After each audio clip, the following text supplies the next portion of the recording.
Antes de empezar les pido por favor que le den like y se suscriban. Muchas gracias, nos vemos. El vudú es una religión ancestral que nació en las tierras africanas, llevada a Haití y otras partes del mundo durante la diáspora.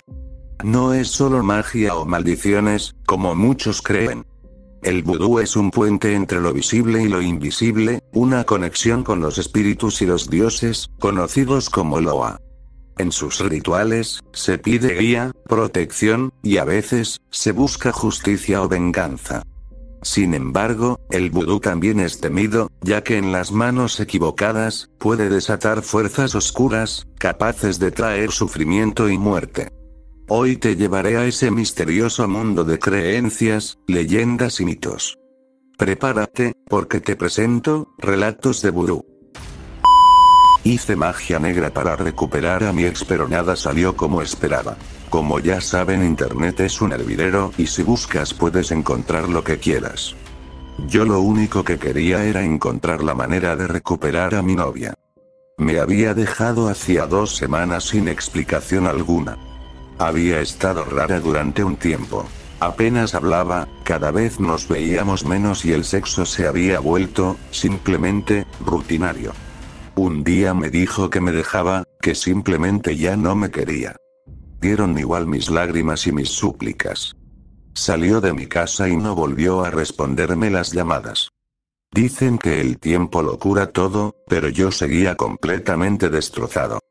Simplemente, no podía entender cómo había pasado ni por qué. Fui a buscarla a la salida del trabajo y la seguí hasta su casa y lo único que recibí fue silencio. No sabía qué me desesperaba más, si haberla perdido o no saber por qué. Así que fui a mi casa y con la dignidad y el corazón hechos trizas y tecleé: ¿cómo recuperar a mi novia? Me aparecieron un montón de artículos de autoayuda, chamanes que prometían milagros a cambio de dinero y otras tonterías. También encontré un foro sobre magia y hechizos de amor. Al principio no me lo creía demasiado, me parecían cosas de personas desesperadas, y pensé que seguro que no iba a funcionar, pero fui leyendo y me empezaron a entrar las dudas. Habían muchas personas en situaciones parecidas a la mía que contaban sus experiencias con amarres, algo así como hechizos que se podían hacer desde casa y que generaban un vínculo irrompible entre tú y la persona que quisieras. Contaban que habían tenido resultados, que sus parejas habían cambiado de opinión repentinamente y explicaban paso a paso lo que había que hacer. Pasaron los días y constantemente entraba en el foro a ver qué más contaban esos usuarios, empecé a hablar con ellos y poco a poco me fui convenciendo de que no tenía nada que perder. Habían varios tipos de hechizos y amarres. De magia blanca, magia negra, vudú, se podían hacer con fotos o incluso con vello púbico. Algunas personas también mencionaban que podía ser peligroso si no se hacía bien, con todos los ingredientes y que los efectos podían ser difíciles de eliminar. Pero me pareció que era un riesgo que valía la pena tomar si tenía alguna esperanza de que volviera conmigo. Así que esperé hasta la siguiente luna llena. Me pasé ese día cosiendo. Como había leído en las instrucciones, hice 2 muñecos de tela blanca rellenos de algodón y sobre ellos escribí con tinta roja nuestros nombres. Cuando se hizo de noche, aparté los muebles hacia las paredes de la habitación y me puse en el centro. Tomé un paquete de azúcar y tracé un círculo a mi alrededor. Encendí 4 velas rojas, el color del amor, e hice un cuadrado alrededor del círculo. Entonces, me arrodillé y puse los muñecos a mi lado.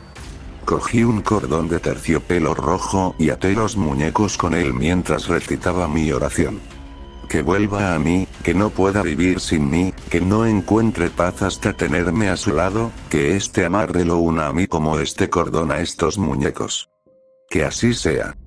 Cerré los ojos e imaginé que ella volvía llorando de arrepentimiento, pidiéndome perdón.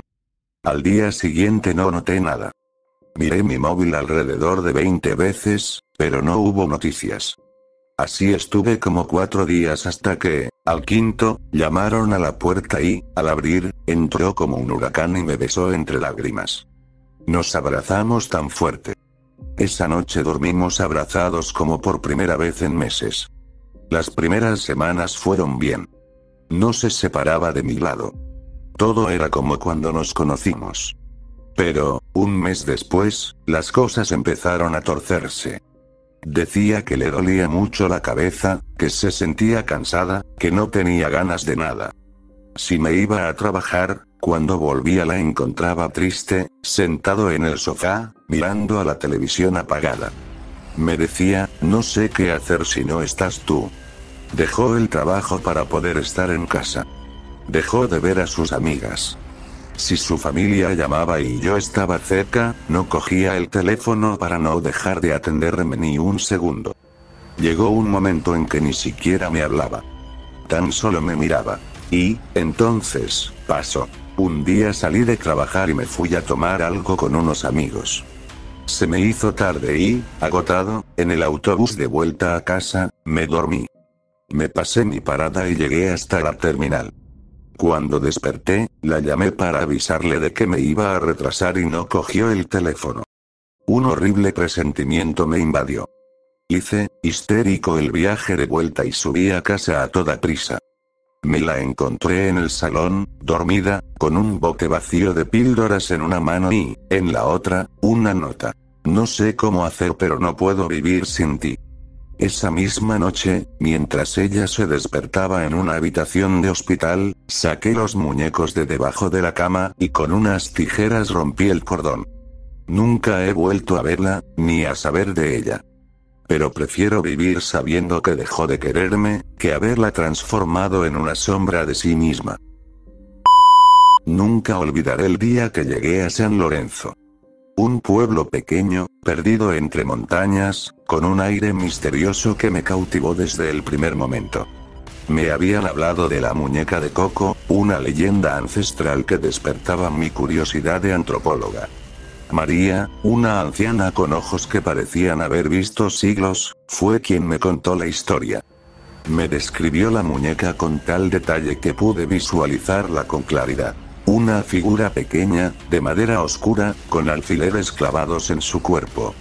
Según ella, era un objeto de poder terrible, capaz de infligir dolor y sufrimiento a quien fuera su objetivo. Intrigada, decidí encontrar la muñeca. Con la ayuda de un mapa antiguo y las indicaciones de María, me adentré en la selva. Después de una larga caminata, llegué a una cueva oculta. Allí, en la oscuridad, yacía la muñeca, envuelta en raíces y tierra. Al tomarla en mis manos, sentí un escalofrío recorrer mi cuerpo. Era como si la muñeca estuviera viva, como si me observara con ojos oscuros y penetrantes. En ese momento, un dolor agudo me atravesó la cabeza. Vi a María, envejeciendo rápidamente, consumida por una enfermedad desconocida. Aterrorizada, salí corriendo de la cueva. Cuando regresé al pueblo, María había desaparecido. La encontré en el cementerio, su tumba recién cavada. Me había convertido en su asesina, sin quererlo. La culpa me consumió. Decidí destruir la muñeca. Regresé a la cueva y la arrojé a un pozo profundo. Pero al hacerlo, una figura encapuchada apareció ante mí, señalándome con un dedo acusador. Desde entonces, he vivido con el miedo de que la muñeca vuelva a buscarme. Cada noche, sueño con ella, con sus ojos vacíos y sus alfileres clavados en mi cuerpo. El pueblo de San Lorenzo ya no es el mismo para mí. Es un lugar oscuro, lleno de secretos y maldiciones. Y aunque he tratado de dejar atrás esa experiencia, la muñeca de Coco siempre estará presente en mis pesadillas. Recuerdo aquella noche como si fuera ayer. Había comprado un muñeco de porcelana en una tienda de antigüedades, sin saber que mi vida cambiaría para siempre. Al llegar a casa, lo coloqué en mi escritorio, pensando que sería un bonito adorno. Pero pronto empecé a sentir una extraña sensación de incomodidad. El muñeco parecía estar mirándome, sus ojos absorbiendo la luz a su alrededor. Esa noche, mientras dormía, escuché un susurro débil. Mía. Me desperté sobresaltada, pensando que había sido solo un sueño. Pero al mirar hacia el escritorio, Vi que el muñeco había cambiado de posición. Estaba sentado, con los brazos cruzados, como si me estuviera esperando. Me levanté temblando y lo volví a colocar en su posición original. Pero al día siguiente, había vuelto a cambiar. Empecé a sentir que estaba perdiendo la cordura. Una noche, decidí investigar sobre el muñeco. Descubrí que había sido creado por un sacerdote vudú para contener el espíritu de un demonio menor. Me sentí congelada de terror. Intenté deshacerme del muñeco, pero cada vez que lo intentaba, algo me detenía. Era como si hubiera desarrollado una conexión conmigo, una conexión que no podía romper. La noche siguiente, escuché de nuevo el susurro. Mía. Esta vez, el muñeco estaba a mi lado, su rostro transformado en una máscara de maldad. Sentí que era arrastrada hacia el abismo. No recuerdo qué pasó después. Solo sé que desperté en un hospital, con un vacío en mi memoria y un terror que no podía explicar. El muñeco nunca se encontró. Pero sé que está ahí fuera, esperando por mí. Y cuando cierro los ojos, siento sus ojos sobre mí, susurrando una sola palabra. Mía. Gracias por ver el video, dale like y suscríbete. Y si tienes otras ideas para otros futuros videos, déjame en los comentarios o en mis redes sociales. Chau, chau, nos vemos.